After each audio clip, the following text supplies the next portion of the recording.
How does it affect your credit if you default on your second mortgage but everything else is current? It's going to affect it dramatically. If you default on your second mortgage, did you know that your second mortgage can actually foreclose on your house? Yeah, so you may want to call your second mortgage company and set some type of payment arrangements, maybe apply for a forbearance or do something, because they can come after you. Second mortgages, HOAs, they can come after you if you default. So you may want to do that, but I'm sure it's negatively impacting your credit score significantly. So go ahead and go to Credit Karma, see how that all stacks up. All right. Hi, Shay Saunders. You said, hi, is it best to pay off a debt in full if they're refusing to delete it off your credit report, or if you can't pay in full, make payments? No, don't pay it off in full. Actually, I really don't recommend you paying off a debt. I only recommend you paying off debt for a couple of reasons. If it's like a requirement by your lender, if your lender is saying that, hey, Lasika, if your lender is saying that they need you to pay off your debt in order to qualify for a loan. If it's a collection and it hasn't reported in 2 years, if it hasn't reported in 2 years, it's not really negatively impacting your credit score that greatly. So I would only recommend if for a couple of reasons. If it's a new debt and you want to go ahead and get it taken care of, I would do a settlement. Now, a lot of these collection agencies, they'll buy these collections in bulk for 10 cents, 20 cents on the dollar. And a lot of times they will not have the documentation that's required for them to be collecting the debt. So before I pay it down, I would ask them to validate that debt. And in my book, Keeping Score, there's a section in there where I talk about debt validation. So they have to go through 4 or 5 different steps to validate that they are actually, they have the ability and capability to actually be collecting on that debt, and they have documentation saying that you are the one who originated that debt, so that you've agreed to pay it off and all of that stuff. So before you go and make any kind of settlement, I never thank you for liking it. I would never agree to pay it in full. Try to see if they can validate it first. If they don't validate it, then settle. Start low. Okay, so this is where my real estate background comes in, because I believe in the art of negotiation. Say that collection is $1,000, right? They probably bought it. They may have bought it for $400 or $500. I don't know. I'm still going to start at $100, and then I'm going to work my way up from there.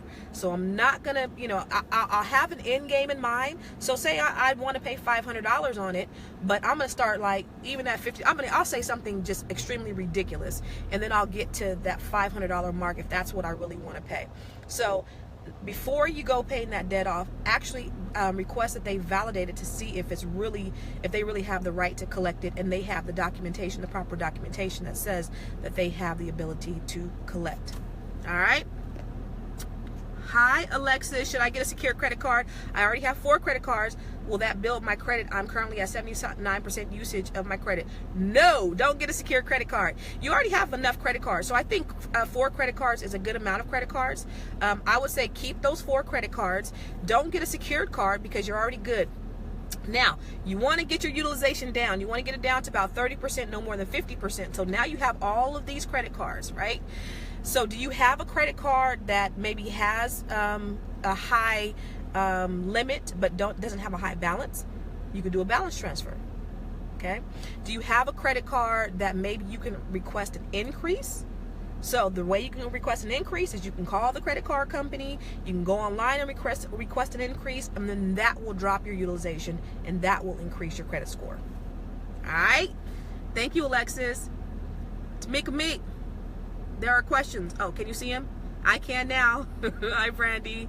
Hi, Gail. Yes, I got your book and use your letters. It was awesome. So they validated I was the originator. Okay, so now that they have validated that you were the originator, now I will go to try to settling it. I would not pay full price for it. And is there a reason why you're trying to settle it, Shay? Is there, are you trying to buy a house? Is someone making you pay them off? Or are they saying that you need to? Because really, settling that debt at this point is not going to help your credit score. Okay, it's just going to be a paid collection. If they're not going to remove it, it's going to still be a collection, and it's still going to be weighed essentially the same as a non-paid collection. Also, you want to know if the statute of limitations is up in the state that you're in.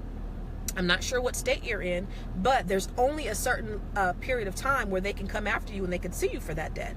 So they have 7 years to put this stuff on your credit report. Are you near your 7 years, or are you at the beginning? And then in certain states, like in California, there's only 4 years after you originated that debt where they can actually sue you. So you might just want to wait for it to fall off. All right. So are there any other questions? Thank you for getting my book, by the way, Shay. Does anybody have any other questions? God, that was a mouthful. And, I'm sorry. I do see the questions now. So thank you guys for giving me the questions. Again, I do have a book, Keeping Score, What You Need to Know to Make Your Credit Score Grow. And the cool thing is, a lot of people ask me all the time, do you do credit repair? And no, I don't do credit repair. I am more about, thank you, Alexis, I'm more about credit education.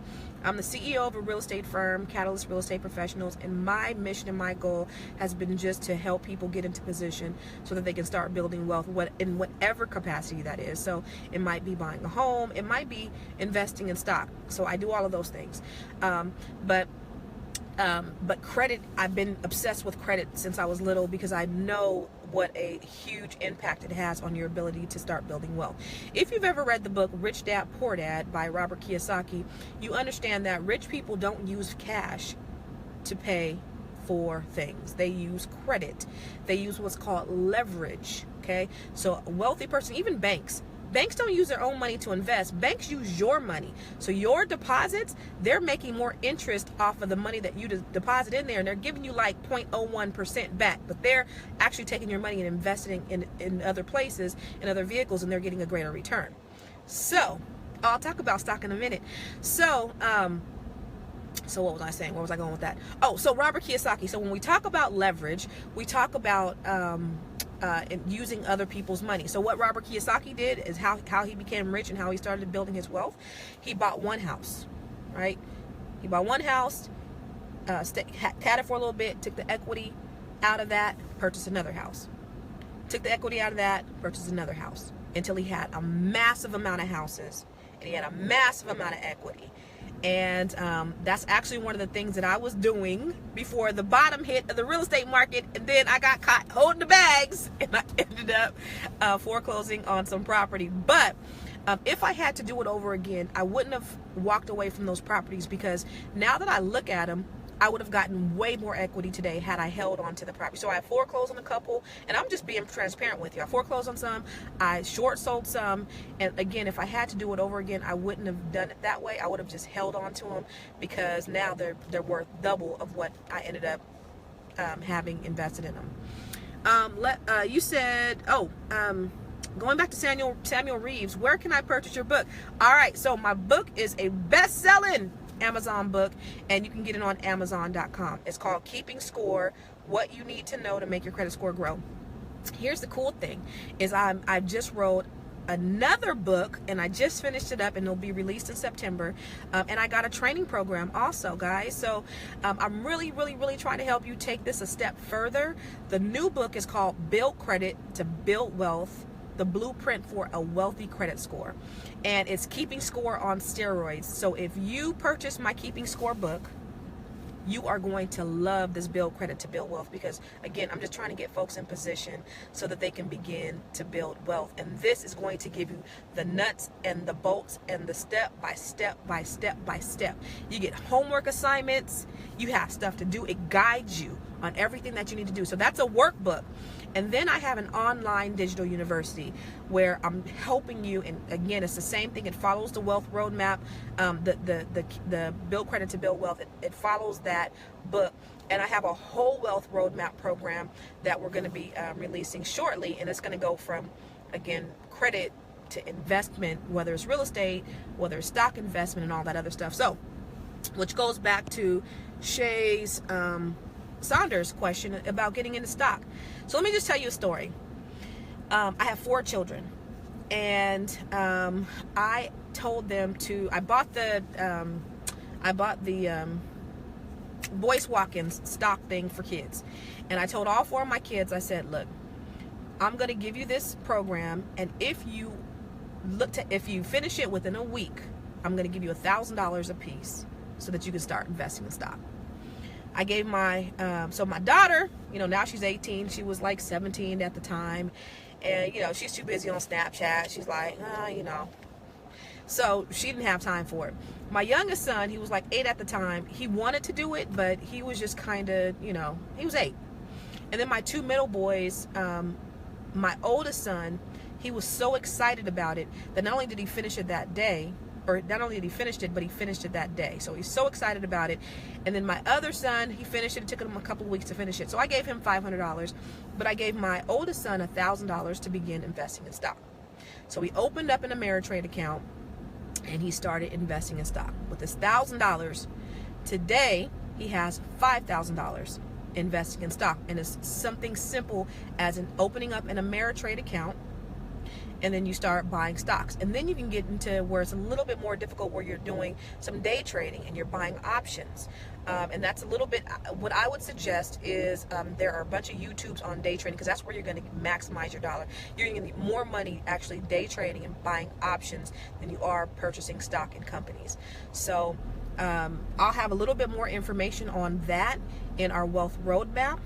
So just stay tuned for that. All right. And then Alexis says, I want to buy a house. Should I see a real estate professional before I work on my credit?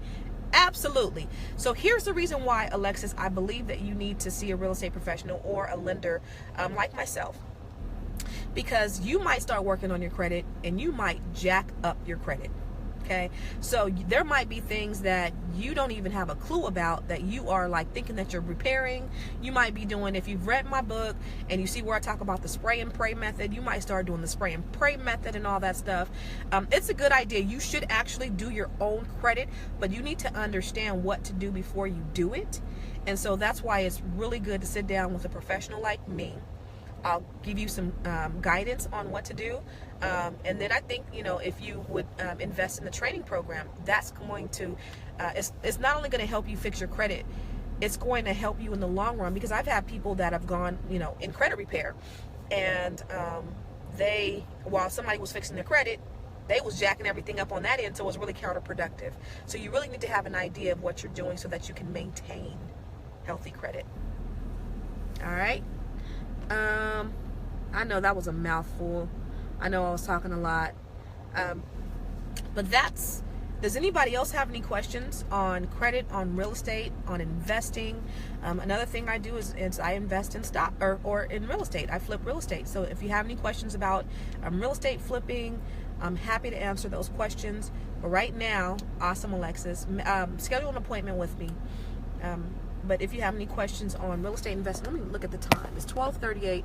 I really only wanted to be on 10 minutes because I want to come back next to you.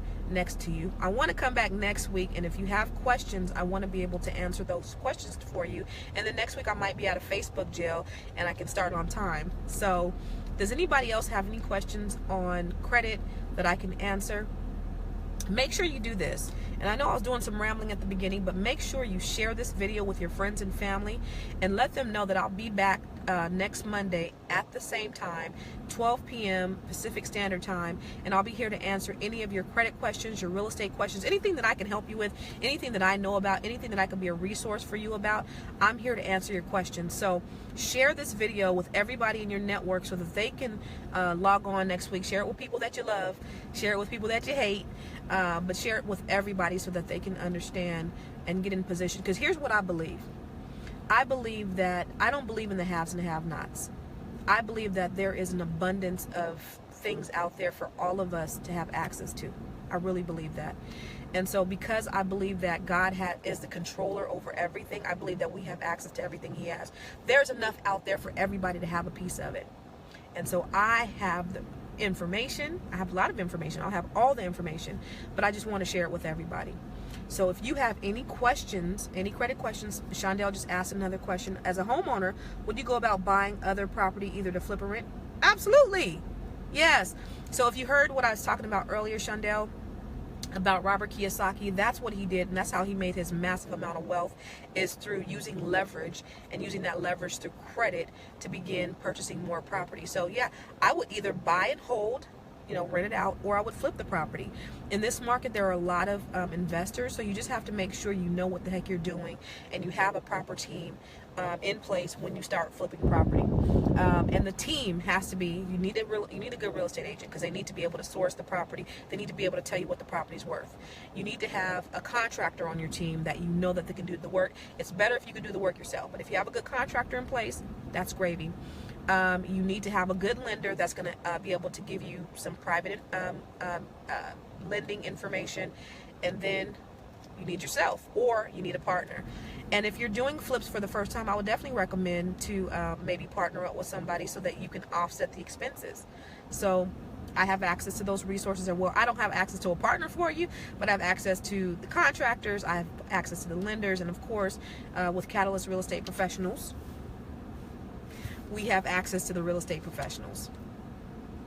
All right, I'm going to end this now. So unless anybody has any questions in 10, 9, 8, 7, 6, 5, 4, 3, 2, 1. Thank you for joining me again today. And again, the reason why I'm in this car, because I was trying to do it from my office. I was in Facebook jail and they wouldn't let me post any videos. So I'm going to be out of here next Tuesday, same time, same place. Tell your friends, share this video. Ask Constance Credit Concerns. Peace.